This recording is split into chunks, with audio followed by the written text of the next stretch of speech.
Ilm-fan va texnika taraqqiyotining kamchiliklaridan biri atrof muhitni ifloslanishi bilan bog'liq. Mamlakatimizda ham bunday muammolar yo'q emas. Ayniqsa Chirchiq daryosi va uning irmoqlaridagi holat qat'iy choralar ko'rishni talab etadi. Shu yilning 10-iyuldagi hukumat qaroriga binoan Chirchiq daryosi va uning irmoqlariga maxsus ajratilgan joylardan tashqari cho'milish, avtomobillar yuvish, maishiy chiqindilarni tashlash taqiqlangan. Lekin 3 oy davomida o'zgarishlar sezilmadi. Chiqindilar esa hanuz tashlanmoqda. Bir qarashda chiqindilarning zararli ta'siri sezilmaydi, ammo eng kichik miqdordagi plastmassa chiqindisi nafaqat atrof muhitga, balki odamlarga ham katta zarar yetkazadi. Chunki uning parchalanishiga million yil kerak bo'ladi. Bu davrda u o'zidan zararli moddalar chiqaradi. Agar uni yoqishsa, hosil bo'lgan zaharli tutun o'pkaga kirib, tiklab bo'lmaydigan darajada sog'likka jiddiy ta'sir o'tkazadi.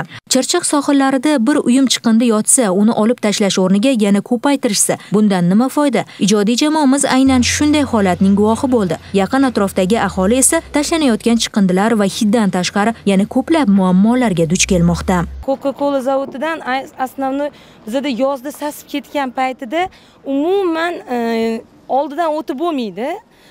Zo'rg'a oldidan o'tamiz, majbur endi shunaqa joyda yashayapmiz.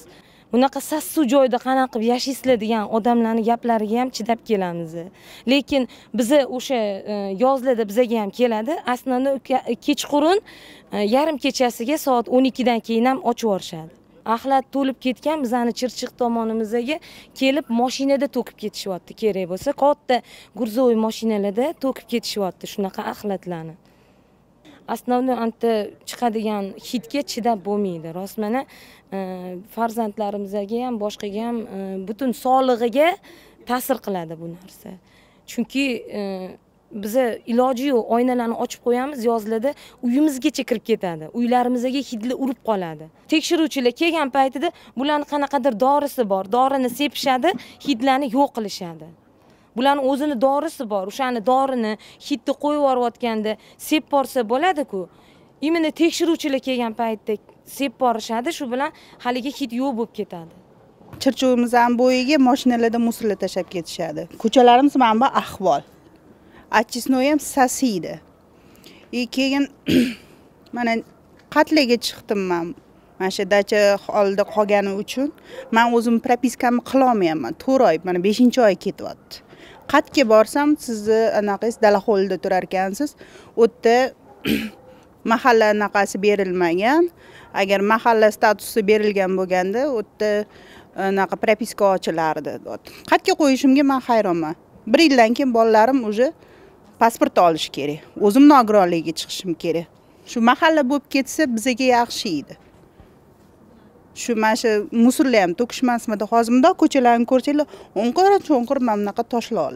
Davlatimiz rahbari atrof muhitni muhofaza qilish bo'yicha choralarni kuchaytirish va 2020-2025 yillarga mo'ljallangan ekologik dastur ishlab chiqish bo'yicha ko'rsatma bergan edi. Shuningdek, ekologik kodeks loyihasi ustida ishlar olib borilmoqda. Lekin Chirchiq maydonidagi yer usti suvlar nitrat hamda sanoat chiqindilari bilan ifloslanishga moyil. Buning natijasida ushbu hududdagi yer osti suv zaxiralari iste'mol uchun tavsiya etilmaydi. Tabiatni chiqindilardan tozalashning eng muhim usullari bu chiqindilarni qayta ishlash va utilizatsiya qilish. Bu borada chiqindi poligonlari va korxonalar infratuzilmasini yaxshilash lozim. В реку Чирчик попадают в основном отходы. Chirchiq daryosiga asosan qurilish tashkilotlari chiqindilar tashlashadi.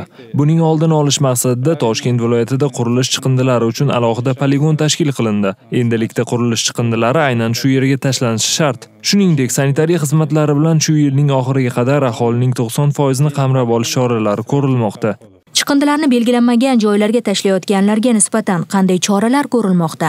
Aholi yoki yuridik shaxslar tomonidan shunday huquq buzilishlar aniqlanganda, ularga nisbatan ma'muriy huquqbuzarlik haqidagi bayonnomalar tuziladi. Qonunchiligimizda maishiy va qurilish chiqindilarini o'rnatilmagan joylarga tashlangan huquqbuzarlarga nisbatan mehnatga haq to'lash bazaviy miqdorining 3-7 baravarigacha jarima solinadi.